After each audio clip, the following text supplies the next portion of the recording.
For us, Chriselda, a very good morning to you. What can we expect today?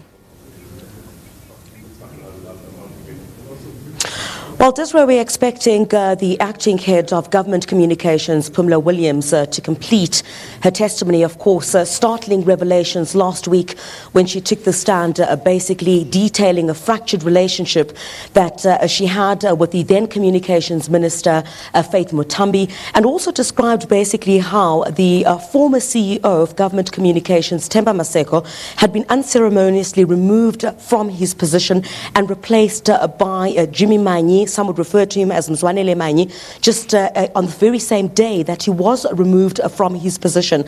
And basically, I think of a critical importance and something that has also come out of this inquiry was the question relating to media buying. That's the interest of where government communication comes in. You recall at the time that government communications, GCIS, was responsible for about 600 million rand in terms of media buying. That would mean advertising in various media houses, in radio, television, as well as newspapers, and how at the time Themba Maseko, during his testimony, had detailed how the Gupta family tried to sway him into diverting those funds basically to advertise in their media entities. So we're expecting Phumla Williams to detail more of those revelations here today. I think of critical importance also is that you'd recall last week Friday, just during the tea break, that Phumla Williams had basically said she'd received a text message from Mzwanele Manyi basically saying that she should not tell the Commission that the New Age business briefings in conjunction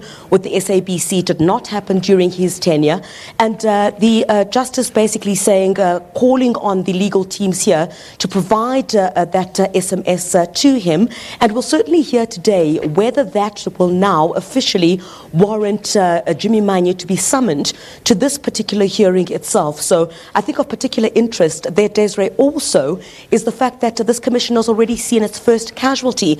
You'd recall during the testimony of the former Deputy Finance Minister, SABC Jonas, who basically said that he did not trust the security entities in South Africa. He did not report when basically the Gupta brothers had tried to bribe him. And basically what he had basically said was that the Hawks had tried to get him to sign a statement that he did not make, and basically implicated the Major General Zinhle Mnonopi. We now know, according to the Hawks, that last week, Tuesday, General Mnonopi had received a suspension letter from the Hawks. She had been asked basically to give reasons why she should not be suspended, and was officially suspended on a Thursday. That's according to the Hawks. So the first casualty already as a result of the testimony that has taken place here. We understand that investigations into allegedly what happened will take some time, but we're expecting more of those explosive details as Phumla Williams wraps up her testimony today. Another official whose name was mentioned, Chriselda, is the former Minister of Public Service and Administration, Faith Muthambi. She might not be a cabinet member anymore, but what kind of consequences can we expect there, and how can that conversation be continued at the Commission today? Well, Desiree, what was clearly open during that testimony by Phumla Williams on Friday was that there seemed to be a very fractured relationship between herself and the former communications minister, Faith Muthambi. She detailed basically how over time, when she questioned certain things relating to the New Age business briefings together with the SABC, how she was told by senior officials within government communications, including the chief financial officer, that it seemed that she was overstretching her hand. And it seems that because Phumla Williams was not willing to toe the line in terms of when she asked questions about the business briefings themselves, there seemed to have been a relationship that was further strained. In a series of letters that then became public here at the Commission itself, it seemed that the former Communications Minister, Faith Muthambi, had written several letters to Phumla Williams asking her basically to carry out certain instructions when Phumla Williams did not want to do so and basically continued asking questions. It seemed in those letters that the former minister seemed to have been unhappy with her conduct, and even detailing how the former minister herself wanted to be addressed as honourable in those particular letters. So clearly there seemed to be a fractured relationship, and we also heard some details about how Phumla Williams had even escalated this to former President Jacob Zuma and then to the Public Service Commission, in stating that she didn't understand why, when she asked questions pertaining to some of the involvement of government communications in the TNA SABC business briefings, that she seemed to have been questioned about her conduct and was accused of being unprofessional. So we're expecting her to detail some of that again, Desiree. In terms of the consequences at this stage, we really have not heard whether you would have the likes of the former minister herself defend herself in this particular commission about what Phumla Williams had been accused of in terms of unprofessional conduct. Some reports over the weekend that Ajay Gupta is availing himself to testify, but he wants to do this remotely. What sort of conversations are being held, perhaps amongst yourselves and journalists at the commission there, in terms of this development?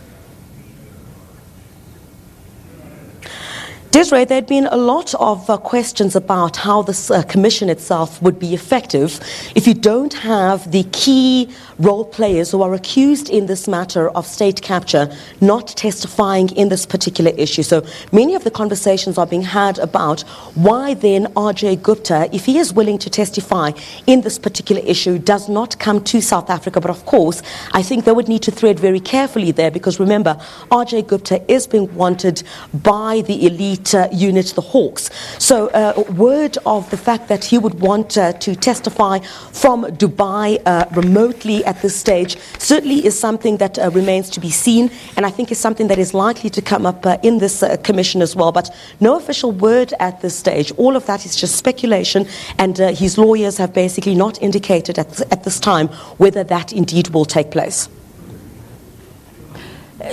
Give us a sense, Chriselda, of interest. That is the interest growing in this commission?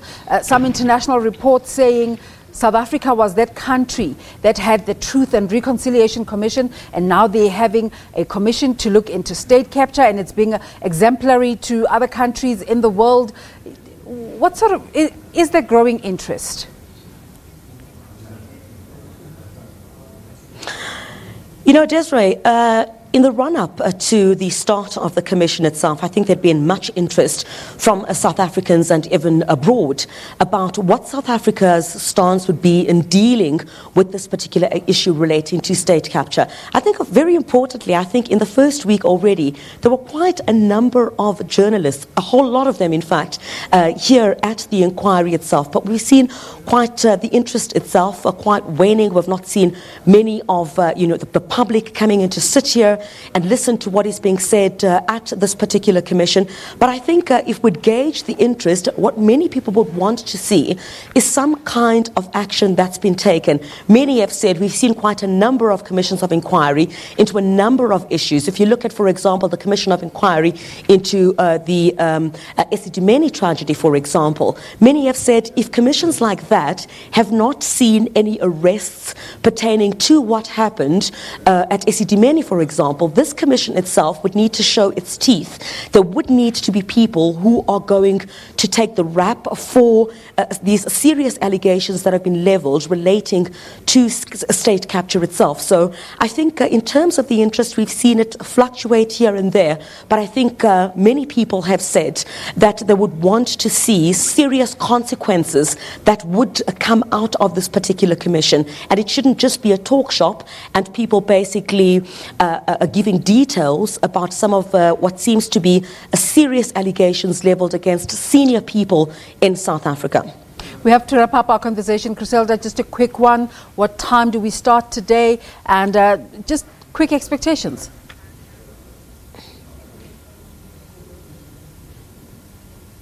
Well, as usual, Desiree, 10 o'clock this morning with the acting head of government communications expected to wrap up that testimony, and we expect her once again to finish off the details relating to what happened at government communications after the former CEO Themba Maseko was unceremoniously removed from his position. We'll most certainly be talking to her again much later on the show. Chriselda Lewis is in Park Town, where the Commission on State Capture